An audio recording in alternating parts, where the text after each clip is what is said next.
Hello friends, myself Amit Belekar from Tips and Tricks by AMB welcomes you to this next presentation on enteral routes of administration of drugs. After going through this video, the learner will be able to define systemic routes, define enteral routes, classify enteral routes and describe various enteral routes with their advantages and disadvantages. So first we are discussing what do you mean by systemic routes of administration of drug. If we consider calling by phone, it has two types as local and STD. We already discussed in my last video that local means in limited area. With an STD call, we can talk with persons who are far away, that is not in the limited area. We can explore wide areas there. Thus we can reach to wide area after STD calling. Similarly, in case of administration of drug, even though drug is applied or introduced in a specific site, if we are getting the effect of drug in wide area, that is on different organs or system of a body, this type of effect is called as systemic effect. So to produce effect on distant organs, drug should reach at distant organs, and it is possible only if drug is absorbed in systemic circulation, that is in blood. So the drug administered through systemic routes is intended or desired to be absorbed into blood and distributed all over the body through circulation to produce effect all over the body.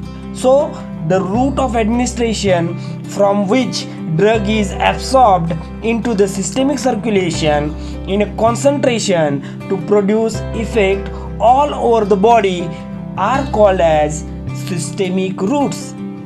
These systemic routes are divided into two types as enteral routes and parenteral routes. In this video, we are discussing enteral routes.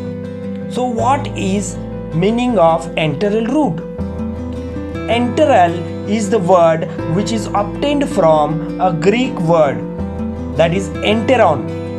Enteron meaning intestine. Meaning of enteron is intestine. Thus, route of administration involving gastrointestinal tract are called as enteral routes. Enteral routes are of three subtypes as oral, sublingual and rectal or enema.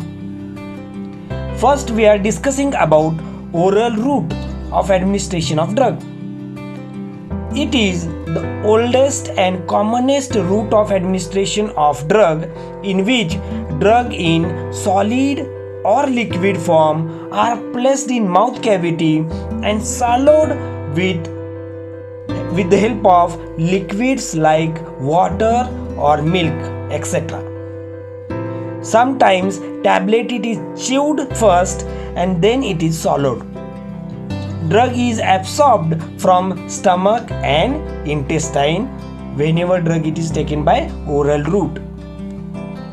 Various dosage forms can be administered by oral routes like tablets, capsules, powders, solutions, suspensions and syrups. Now we will discuss what are advantages of oral route. So first advantage of oral route is that it is safer and most convenient route of administration of drug. So here you are taking the drug by mouth cavity only as you are taking food, and if there is no problem to take food, there is no problem to take drug also. That's why it is very safe and convenient route of administration. Second advantage is that it does not need assistance, that is help from anyone. So you have to take an injection, you cannot take injection yourself. Here If you want to take drug by oral route, tablet by oral route, you can take by yourself. That is, there is no need of assistance or help from anyone for administration of drug. Hence, self medication can be possible by oral route. Next advantage is that oral route is often painless route. It does not generate any pain. As in case of injections, if you take injection, it produces pain, and because of that we avoid mostly that injections. But orally we can take the drug in liquid form also or solid form also, and there is no generation of pain by this route. Next advantage is special equipment is not needed for administration of drug by oral route. So whenever you are taking drug by oral route, there is no need of any special equipment for its administration. As in case of injections, if you want to take drug by injections, there is need of needle, syringe, etc. Next advantage of oral route is that the medicament need not to be sterilized. So if you compare it with the injections, whatever solution we take by injection, these should be sterilized and these should be pathogen free, but that requirement is not there in case of the drugs which are taken by oral route. So there is no need to sterilize the medicament. And last advantage of oral route is that it is the cheaper route, as there is no need of sterilization. The cost of production, it is going to be reduced, and there is no need of any special assistance. Fees of that special person cannot be needed here. That's why it is cheap. And another important that there is no need of any special equipment also for its administration. So that equipment cost is also reduced here. That's why it is the cheapest route, we can say, of administration of drug. Every route is having some advantages and also having some disadvantages. Similarly, oral route also have some disadvantages. So we will discuss disadvantages of oral route also. So first disadvantage is that onset of action by oral route, it is slower and hence it is not suitable in case of emergency treatments.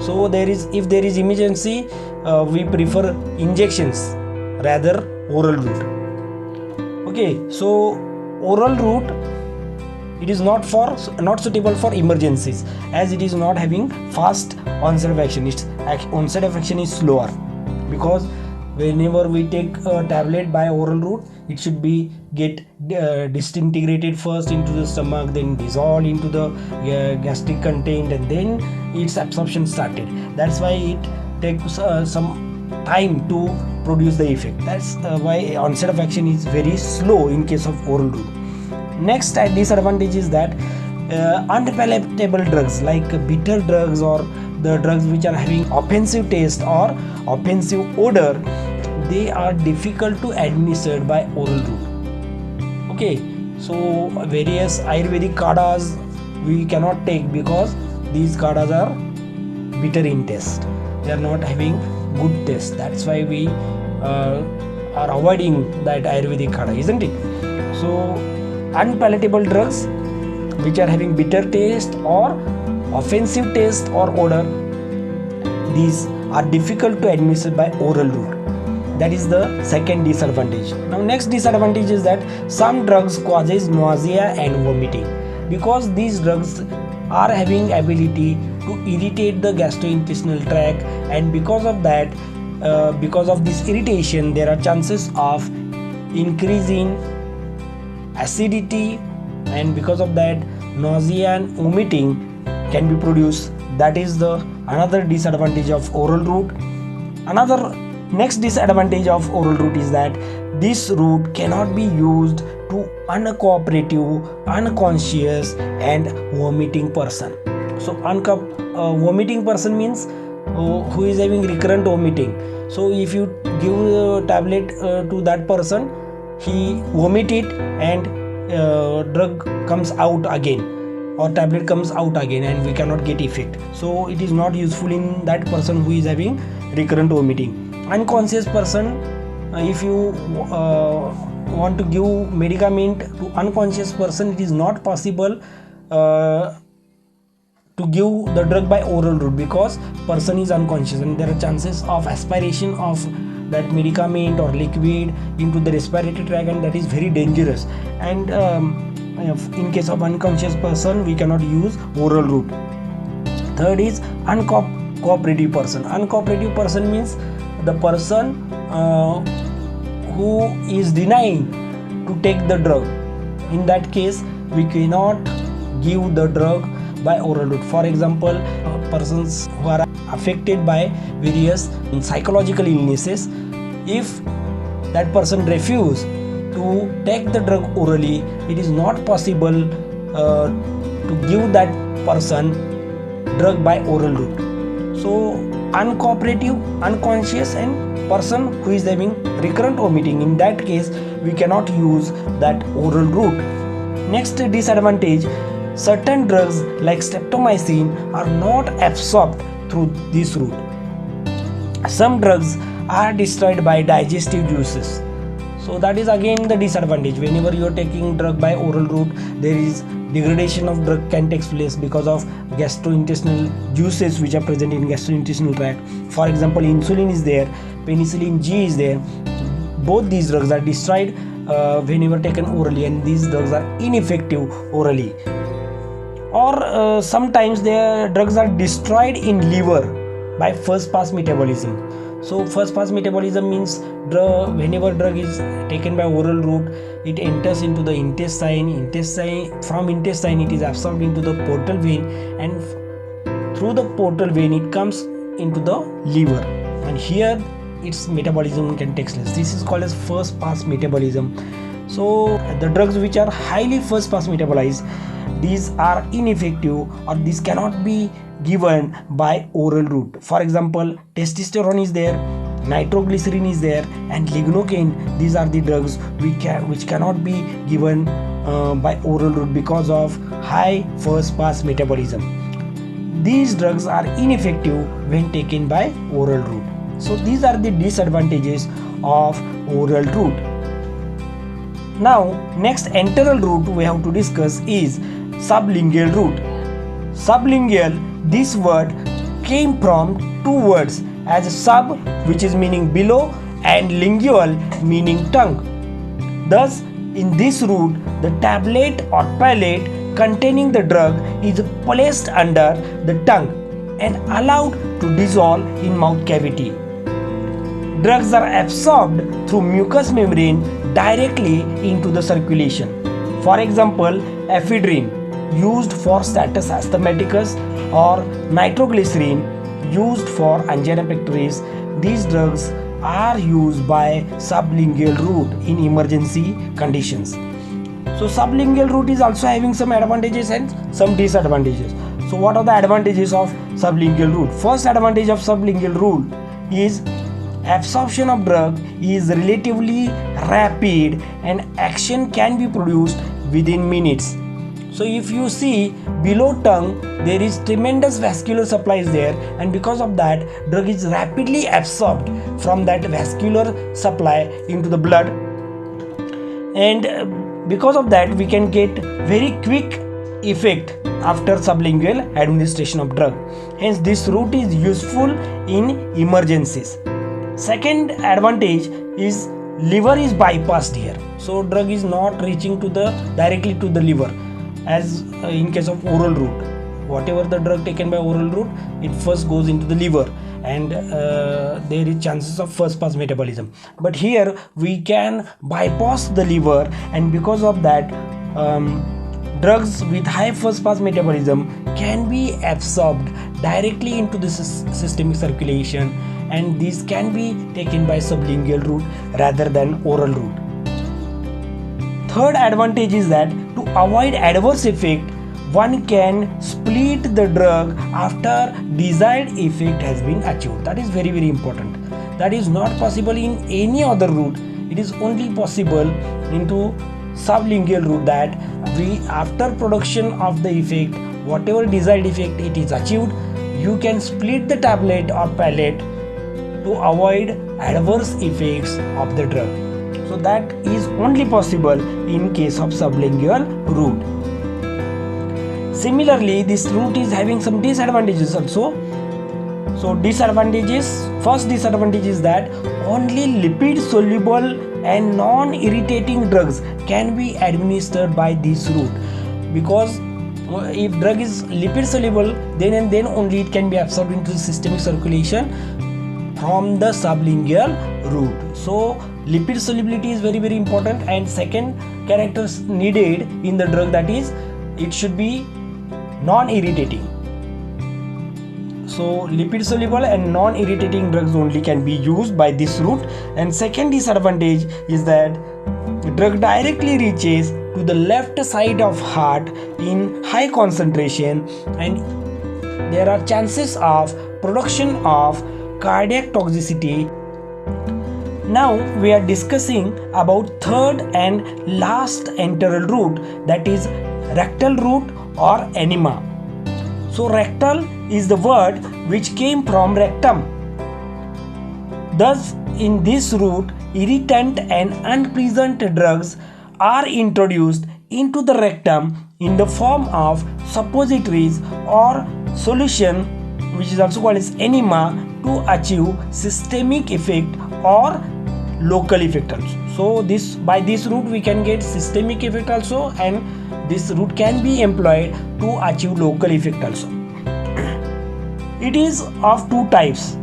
Enema is of two types: evacuant enema and retentional enema.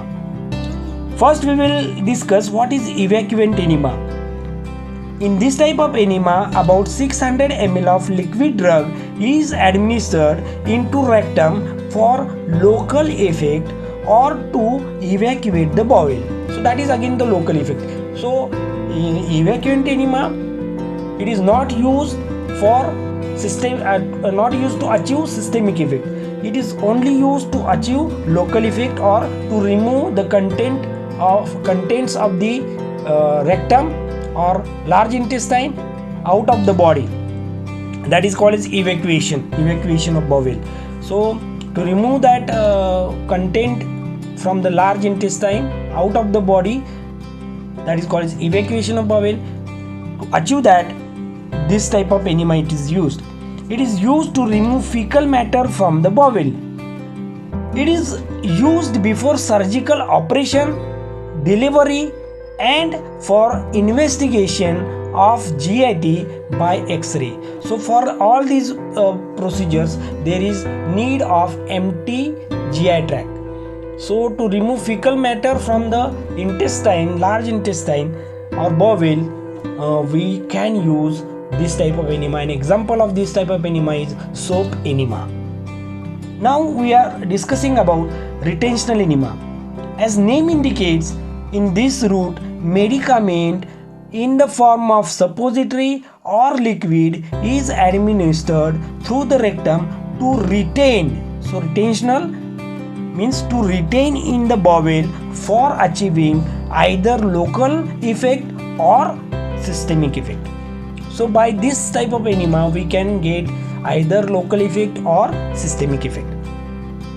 Maximum 100 to 120 ml of liquid can be administered for this purpose. So that is the limitation. Maximum 120 ml of liquid drug can be introduced here. Example of retentional enema is prednisolone enema in ulcerative colitis to achieve local effect, and paralleled enema to achieve systemic effect for production of basal anesthesia. So these are the examples of retentional enema. Now we have to discuss about advantages and disadvantages of enema or rectal route. So first we are going to discuss about advantage. This route is having only one advantage, is that this route can be used when the patient is having recurrent vomiting. But it is having more disadvantages than advantages. First disadvantage is that it is most inconvenient route. So introduction of anything into the rectum, it is very inconvenient, and because of that this route is very inconvenient route of administration. Second disadvantage is that absorption from this route is slower, irregular, and often unpredictable. So we cannot predict the rate of absorption from this route because it is irregular. Its absorption is irregular and slower. So that is the disadvantage of this route. And third disadvantage is that irritant drugs can produce rectal inflammation. If we give more irritant drugs, there are chances of rectal inflammation. That is the disadvantage of rectal route. So now it's time to summarize. In today's video, we had discussed about definition of systemic routes. Then we had discussed about definition of enteral routes. We also discussed about types of enteral routes with advantages and disadvantages of various enteral routes. Thank you for listening me patiently. If you like this presentation, please click on subscribe button, like it and share it to your dear ones. If you have any queries, write me on my mail address. Thank you once again.